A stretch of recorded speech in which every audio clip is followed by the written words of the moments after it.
Digini Tadanaroni Natomaya Chauseli Yamadagri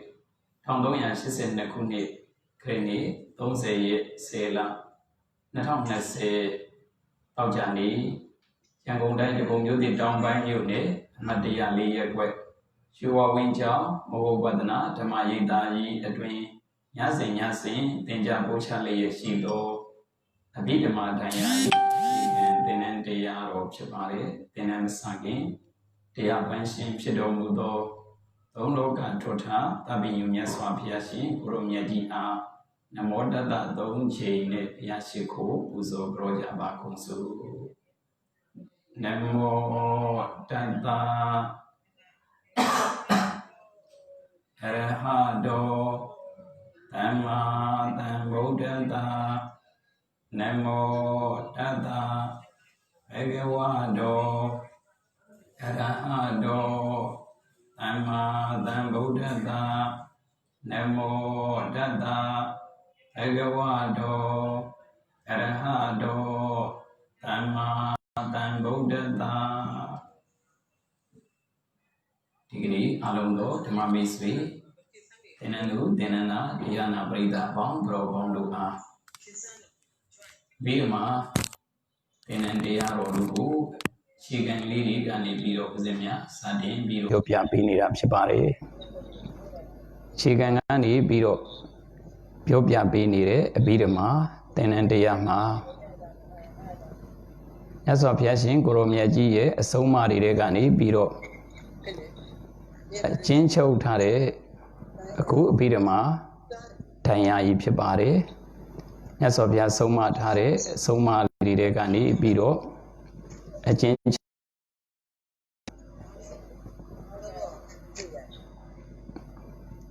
a chincho Tare di Abidama a chincho Gali Abidamata Dinga Ha Sura Ligu Uzemia say bind a buying ube Pian Biro Piopiani Rapchapare, say bind a bang ube, a sagani Biro Piopia Pini Rapchapare, Manirunga, say buying a sama, say by ma Brahma Uzo Agudo say Senaba Bibi Chapare, Agudo say Senabare ma Lova Mula Sega Shepa Toda Mula Sega Naba Naba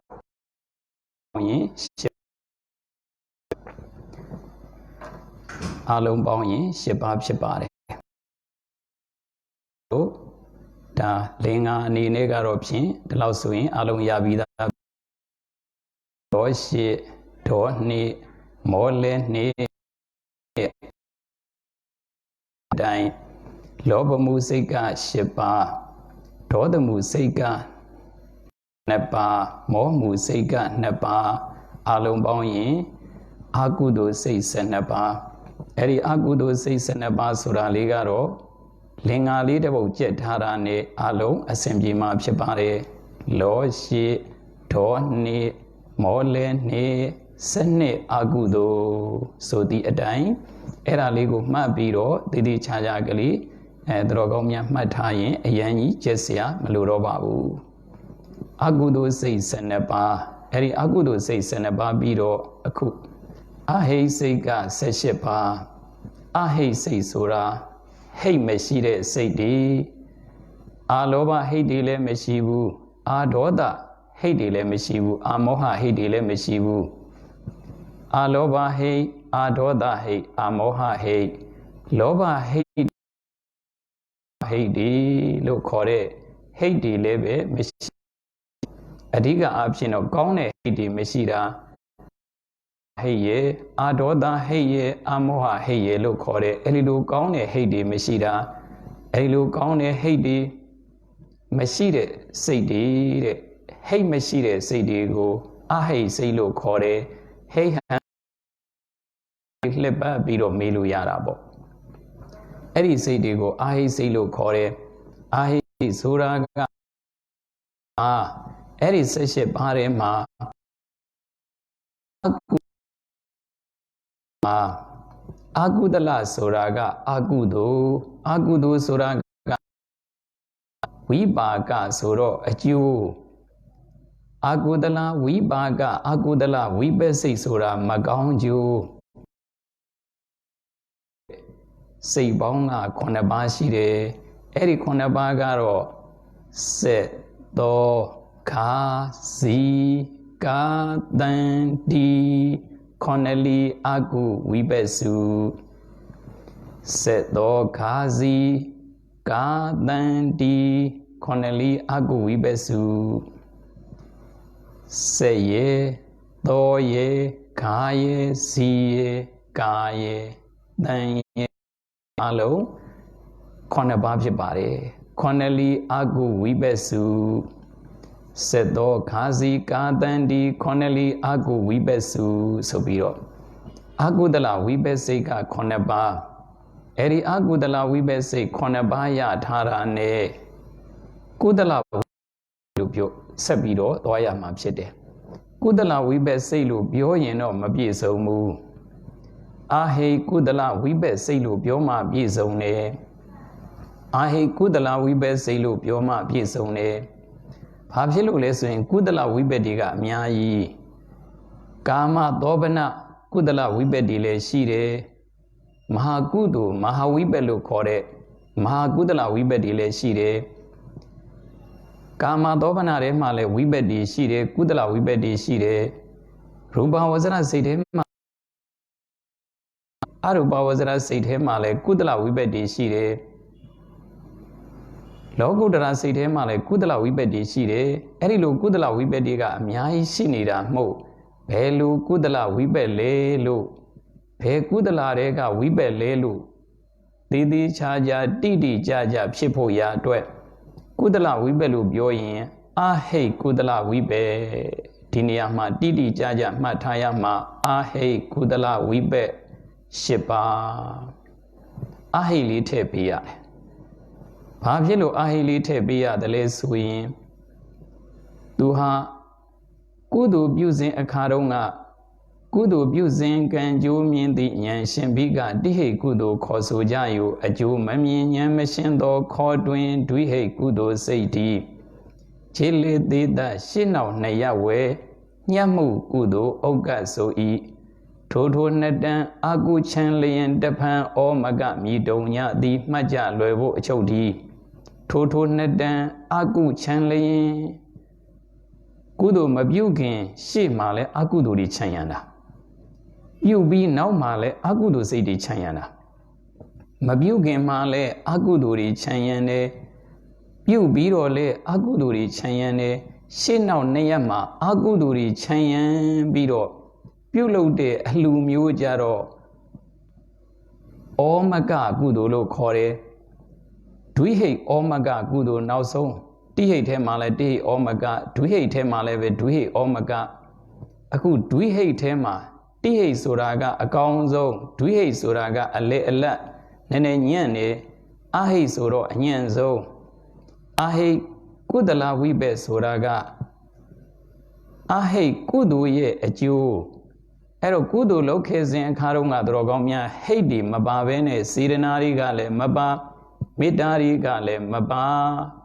စေတနာတွေမေတ္တာတွေမပါဘဲနဲ့တော်ကောင်းများရဲ့ဉာဏ်တွေကလည်းမပါတဲ့ခါကျတော့စေတနာမပါတော့အလောဘရောသူ့ကိုအာဟိတ်ထဲထားတယ်အာဟိတ်ကုသလဝိပဿ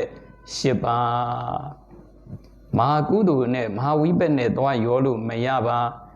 မဟာကုသလဝိပဿနဲ့လည်းသွားရောလို့မရကာမဝဇ္ဇရဝိပဿနဲ့လည်းရောလို့မရကာမသောဘနဝိပဿနဲ့လည်းရောလို့မရရူပဝိပဿနဲ့လည်းရောလို့မရအရူပဝိပဿနဲ့လည်းရောလို့မရလောကုတ္တရာဝိပဿနဲ့လည်းရောလို့မရဘာနဲ့မှရောလို့မရဒါကအဟိတ်ကုသလဝိပဿဟိတ်မပါတဲ့ကုသိုလ်တွေပြုခွေကြတဲ့အလှရှင်တွေပေါ်ပေါ်တန်တန်လှူပေါ်ပေါ်တန်တန်မိမိတို့သာသနာပြုတဲ့အခါမှာသူများရောင်လို့ရောင်အမောင်းတောင်းမှန်းမြောက်မှန်းမသိဆိုသည့်အတိုင်းဘာစေရနာတွေဘာမေတ္တာတွေနဲ့မှလှူရကောင်းမှမသိဘဲနဲ့လှူကြရတဲ့အလှရှင်တွေဘိုးသာကုံမောင်ပုံစောင်းမတန်ပဿနာကုံသွားတာကုသိုလ်ကြတော့အာဟိကုသလဝိပဿထဲရောက်သွားတာအေးအာဟိကုသလဝိပဿထဲအညံ့စားလေးတွေဖြစ်သွားတာကုသိုလ်ရဲ့အကျိုးတော့ရတယ်ခန့်ညံ့ညံ့ကလေးတွေရသွားတာအေးအဲ့ဒီလို အာဟိကုသလဝိဘက်က၈ပါးရှိတယ်အဲ့ဒီ၈ပါးကတော့အပေါ်က9ပါးရရင်အတူတူပဲစသောခါစီကာတန်တီရှစ်လီကုသလဝိပါကဒါပဲအပေါ်တုန်းကတော့9လီအခုကျတော့8လီဆိုတော့ဒါလေးကိုတော့ဖြင့်တေချာလေးမှတ်ထားရမှာပေါ့တေချာလေးနည်းနည်းလေး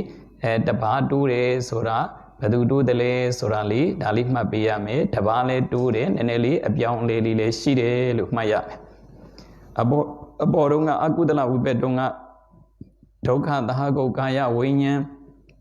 ကုသလဝိပက်မှာကျတော့ဒုက္ခသဟဂုတ်ကာယဝိညာဉ်ဆိုပြီးတော့ဒီလိုလေးတွေပြောင်းသွားတာလေးတွေမှတ်ထားရမယ်သောမနတသဟဂုတ်တန်တိရဏတပါးတတ်တိုးတယ်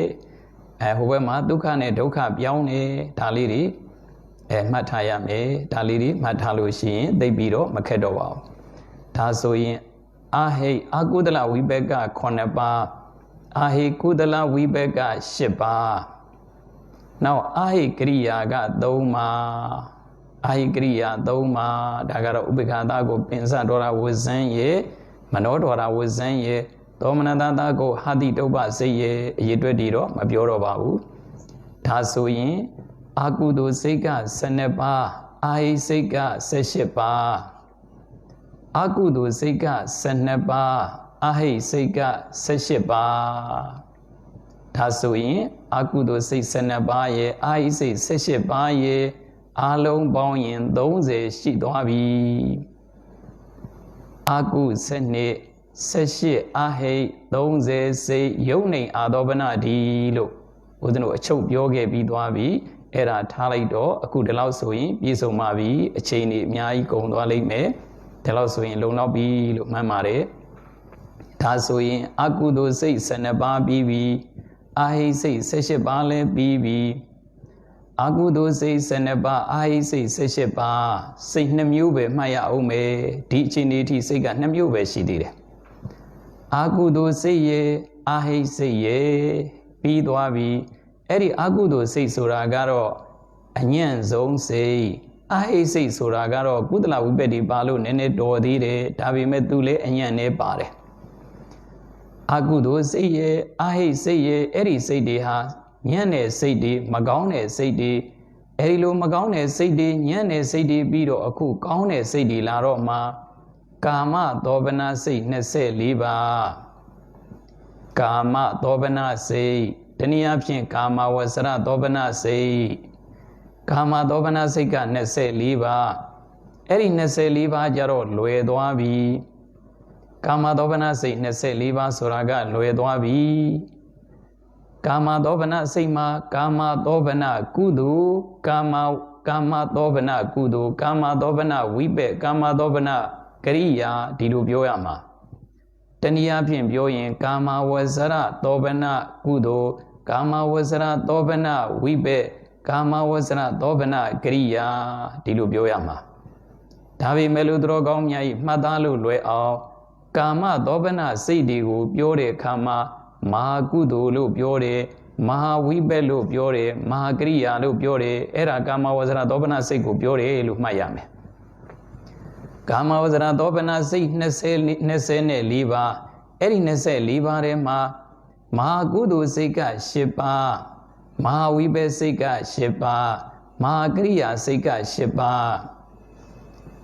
အဲ့ဒီအလုံးပေါင်းလိုက်လို့ရှိရင်ကုသိုလ်က10ဝိပက်က10ကရိယာက10 3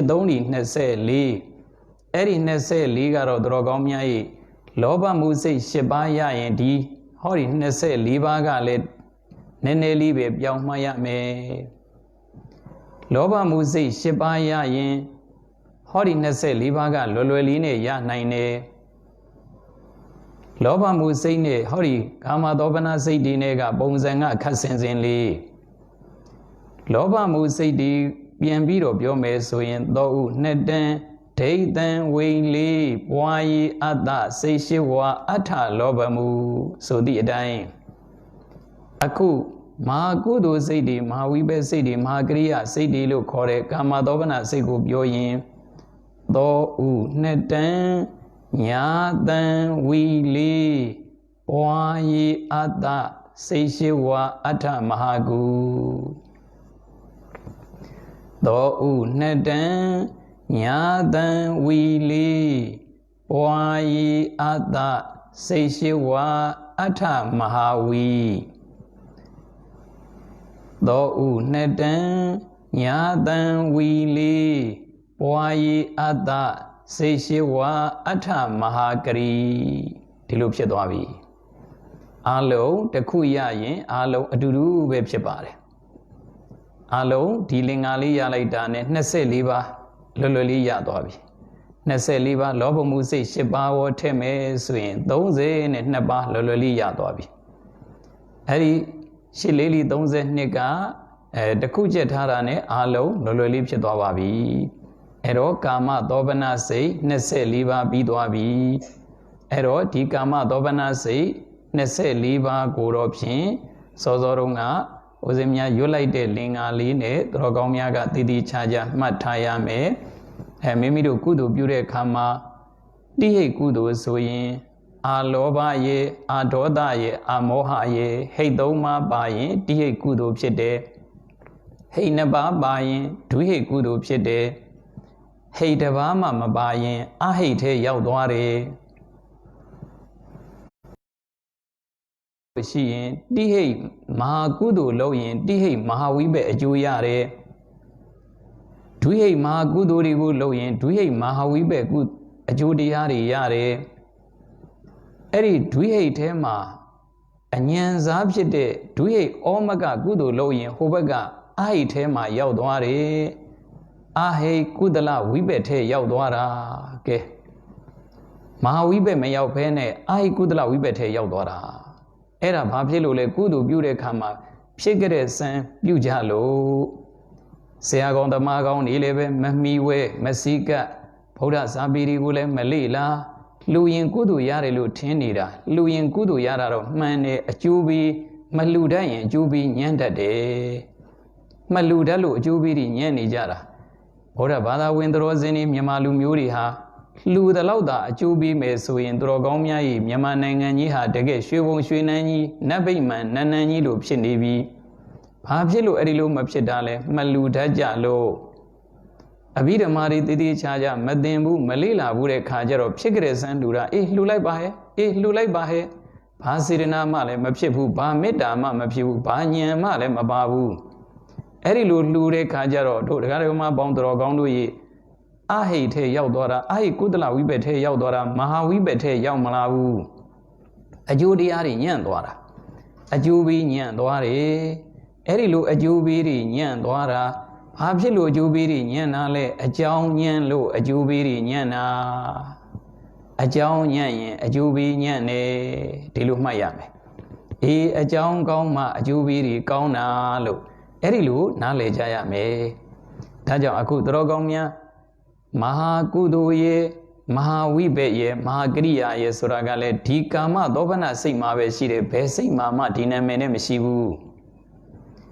အဟိကုသလဝိဘက်စိတ်ဆိုတာကလည်းအဟိထဲမှာပဲရှိတယ်ဘယ်ထဲမှာမှမပါဘူး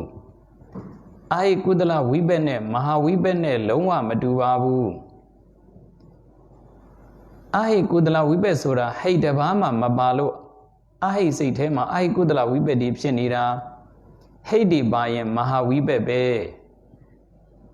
ဟိတ်ဒီပါလို့ရှိရင်မိမိတို့ကလှူဒတ်တန်တသာသနာပြုတတ်ရင်မဟာဝိဘက်အကျိုးတရားတွေရမယ်ဒီလိုမှတ်ရမယ်မဟာကရိယာဆိုတာကတော့ယန္တာများရဲ့စိတ်ယန္တာများပြုလိုက်တာကြတော့ကရိယာဖြစ်သွားတယ်ပြုကာများမတ္တဖြစ်သွားတယ်ဘုရားယန္တာများပြုတော့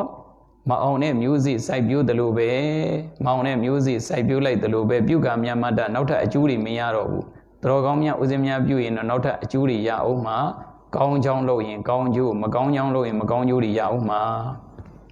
အဲ့တော့ဘုရားယန္တာများကြတော့အဲ့ဒီအကျိုးတွေမလာတော့ဘူးသူကအကြောင်းကိုတတ်လိုက်တော့အကျိုးရသွားပြီကိလေသာမရှိဘဲနဲ့ကိလေသာမရှိလို့ဘုရားယန္တာများကကိလေသာမပါဘဲနဲ့ပြုလုပ်လိုက်တဲ့အခါကျတော့အကျိုးမပြီးတော့ဘူးတဲ့ကိလေသာကတကယ်ကတော့တွန်းအားပေးလို့လုပ်ကြရတာကိလေသာနဲ့လုပ်ရင်အကျိုးပေးတယ်မြတ်စွာဘုရားရှင်ကိုရောမြတ်ကြီးများကြတော့ကိလေသာကိုပယ်တတ်ထားတာဖြစ်လို့အကျိုးတွေမရတော့ဘူးနောက်ထပ်အကျိုးတွေမပေးတော့ဘူး ero kaung juri ya yin lebe kaung juri mandamya ga le dukha thissa be ma kaung juri ga le be dukha thissa be da jaung 30 တဘုံလုံးကဒုက္ခသစ္စာကြီးဖြစ်နေလို့မြတ်စွာဘုရားရှင်ကိုရောမြတ်ကြီးက30တဘုံကလွတ်တဲ့နိဗ္ဗာန်မျက်မှောက်ပြုသွားတာဒါကြောင့်မဟာကရိယာဖြစ်သွားတယ်ကရိယာဆိုတာပြုကံမြတ်မတ္တလေးပဲသူကပြုတာပြုလိုက်တာပြုယုံပဲအကုသိုလ်ပြုမိလို့လေအကုသိုလ်ရဲ့အကျိုးအကုသလဝိပက်တွေမဖြစ်တော့ဘူးကုသိုလ်တွေပြုလို့လေကုသလဝိပက်တွေမဖြစ်တော့ဘူးအကျိုးတွေမရတော့ဘူးတဲ့ဘုရားယန္တာများမှာအဲ့ဒါမဟာကုသိုလ်မဟာဝိဘက်မဟာကရိယာပြီးသွားတော့အခု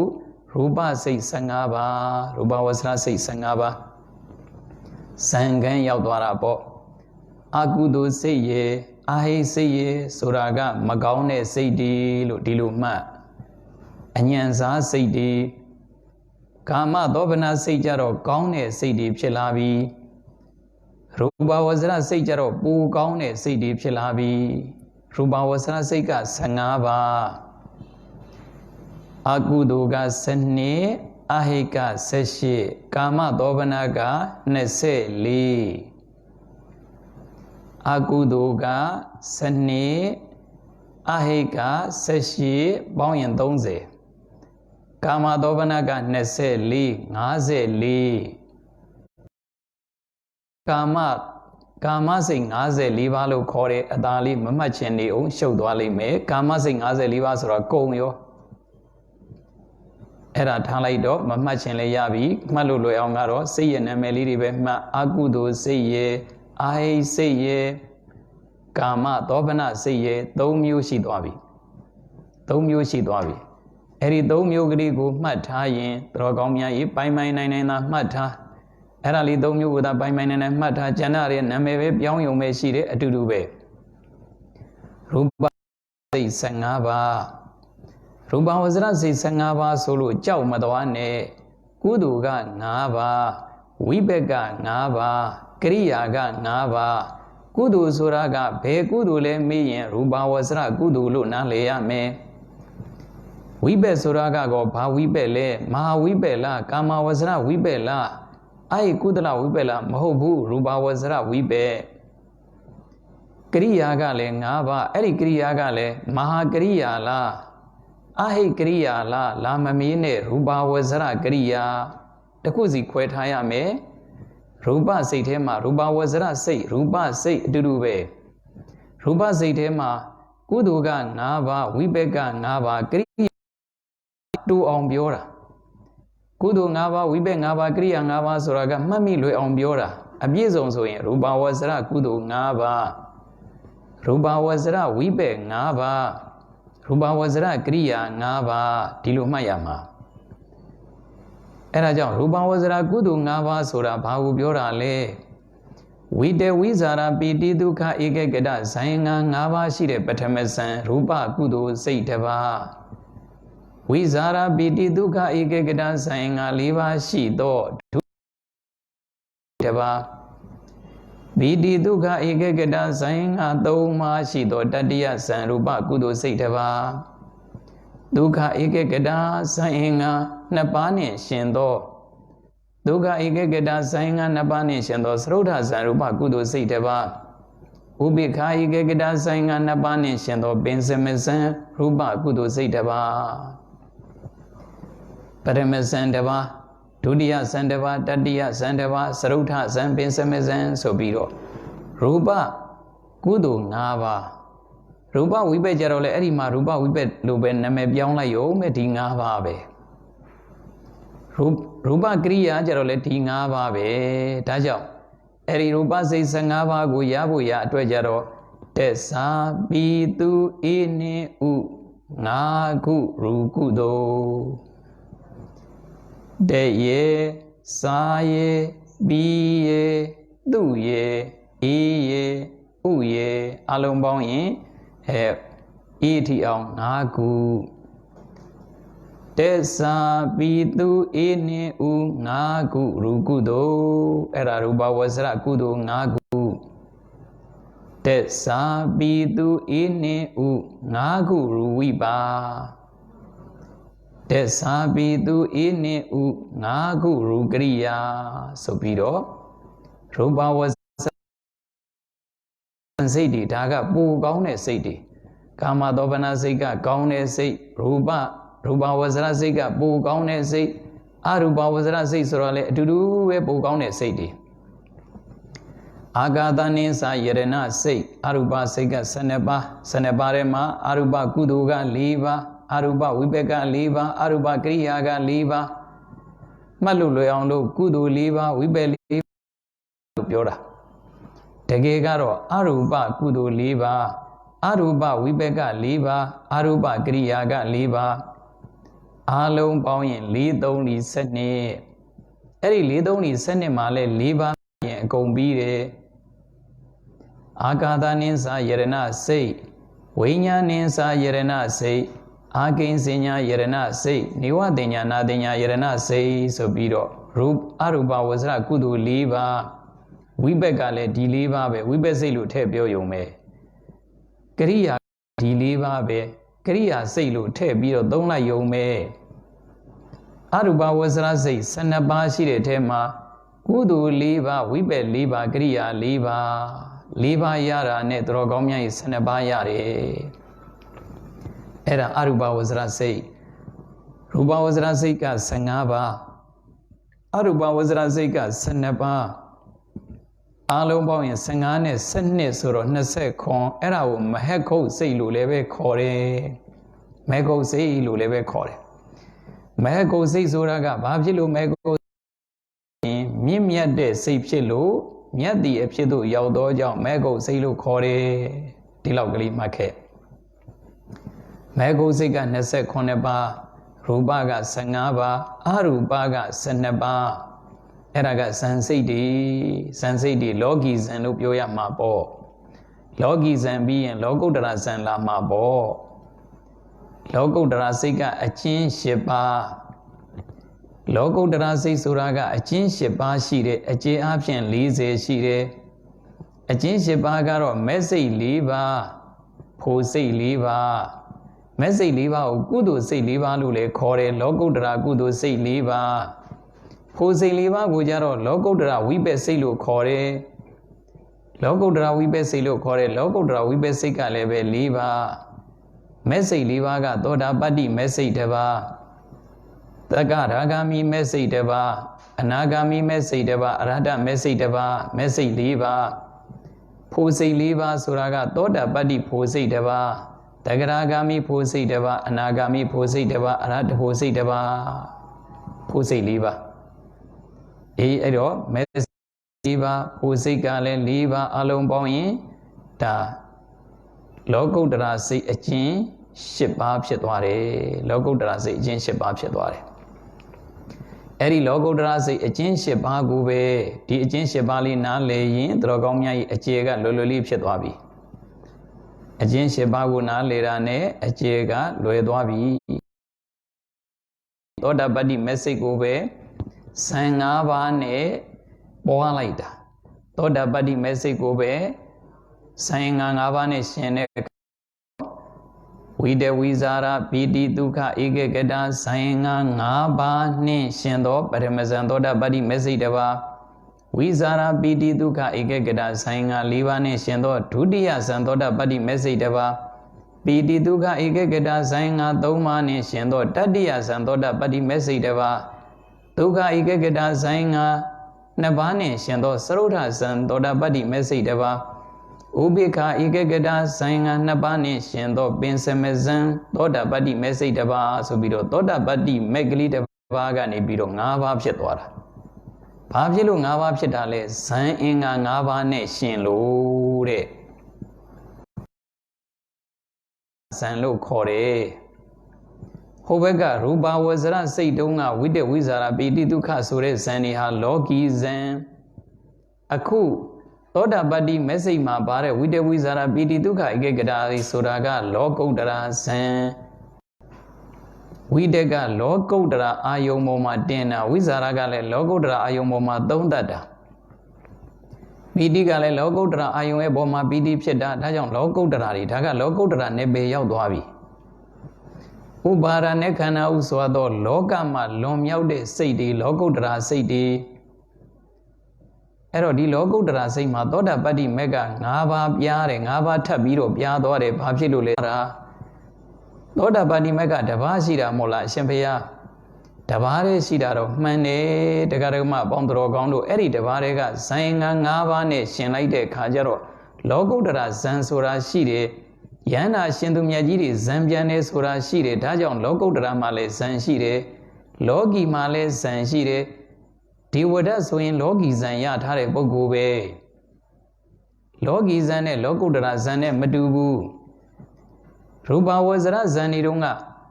လောကီဇန်အရူပဝဇ္ဇရဇန်တွေကလည်းလောကီဇန်အခုလောကုတ္တရာစိတ်၈ပါးမှာလာတဲ့လောကုတ္တရာစိတ်အကျဉ်း၈ပါးကနေပြီးတော့အကျေပွားတဲ့လောကုတ္တရာအကျေ40ထဲမှာပါလာတဲ့ဇန်ကြတော့လောကုတ္တရာဇန်ဒါလောကုတ္တရာဇန်ဖြစ်သွားတယ်အဲ့တော့အရေးတွဲလေးတွေနာမည်လေးတွေကတော့တော်ကောင်းများကြီးလောကီဇန်နဲ့တူးနေတယ်အရေးတွဲကတော့တူးနေတယ်အရေးချင်းမတူပါဘူးအရေးချင်းကတခြားစီပဲလောကီဇန်ဆိုတာကတော်ကောင်းများကြီးဇန်လျှောသွားရင်ဘာမှမတတ်နိုင်ဘူးလောကီဇန်ကျတော့ဇန်လျှောသွားရင်ဘာမှကိုလုပ်လို့မရတော့ဘူးအေးတော်ကောင်းများဥပမာပေးခဲ့တဲ့အတိုင်းပေါ့ဗျာဖះလောင်းယတိကြီးအစတုန်းကဆုံးငံကြွတဲ့ခါကျတော့ဇန်နဲ့ကြွလာတာဇန်လဲလျှောသွားရောအပြန်ကျတော့ကိုယ်တပိတ်ကလေးကိုပိုက်ပြီးတော့ဒီတိုင်းကြွသွားတာခြေချင်းကြွသွားတာဇန်လျှောသွားတော့အေးအဲ့ဒါလောကီကဇန်လျှောတယ်လောကုတ္တရာမှာတော့မလျှောတော့ဘူးတော်ကောင်းများကြီးလောကုတ္တရာမှာကျတော့ကိလေသာတွေကိုအကျွမ်းမဲ့ပယ်တတ်ထားတာဆိုတော့ तू ကဇန်မလျှောတော့ဘူးလောကုတ္တရာဇန်ကျတော့အလုံးအင်မတန်မှကိုမြင့်မြတ်သွားပြီအရေးအတွက်အားဖြင့်ဒီဇန်တွေဟာတူပြီမဲ့လို့အရေးချင်းလုံးဝမတူပါဘူးတဲ့ဒါကြောင့်အခုပြောနေတာကလောကုတ္တရာစိတ်၈ပါးလေးကိုကင်ပြောနေတာကအများကြီးလို့ထင်မှာစိုးလို့ရှင်းရှင်းလင်းလင်းကိုပြောပြတာအများကြီးလို့သွားထင်မှာစိုးလို့လောကုတ္တရာစိတ်အကျေ40ကိုပြောရင်တော်ကောင်းများကဝိတ္တတိယောဝိဇာရတိယောပီတိယောဒုက္ခယောဧကဂတယောရှုပ်နေတာပဲလို့ပြောမှာစိုးလို့အခုအကျဉ်း၈ပါးကိုကင်ပြီးတော့အကျေ40ပွားပုံကိုပြောနေတာသောတာပတ္တိမက်စိတ်မှာသောတာပတ္တိမက်စိတ်ကတကယ်ကတော့တပါးတည်းရှိတာအကျဉ်းချုပ်အဖြစ်တပါးတည်းရှိတာအဲ့ဒီတပါးကနေပြီးတော့အကျေချက်လိုက်တဲ့အခါမှာ၅ပါးဖြစ်သွားတယ်သောတာပတ္တိမက်ကိုက၅ပါးဖြစ်သွားတယ်ဘာဖြစ်လို့ဖြစ်တာလဲဇန်အင်္ဂါ၅ပါးနဲ့ရှင်လို့ဒါကြောင့်ဇန်အင်္ဂါ၅ပါးနဲ့ရှင်သည့်အတွက်ကြောင့်သောတာပတ္တိမက်စိတ်ကလည်း၅ပါးဖြစ်တယ်တဂရဂါမိမက်စိတ်ကလည်း၅ပါးဖြစ်သွားတာဇန်ငါ၅ပါးနဲ့ရှင်လို့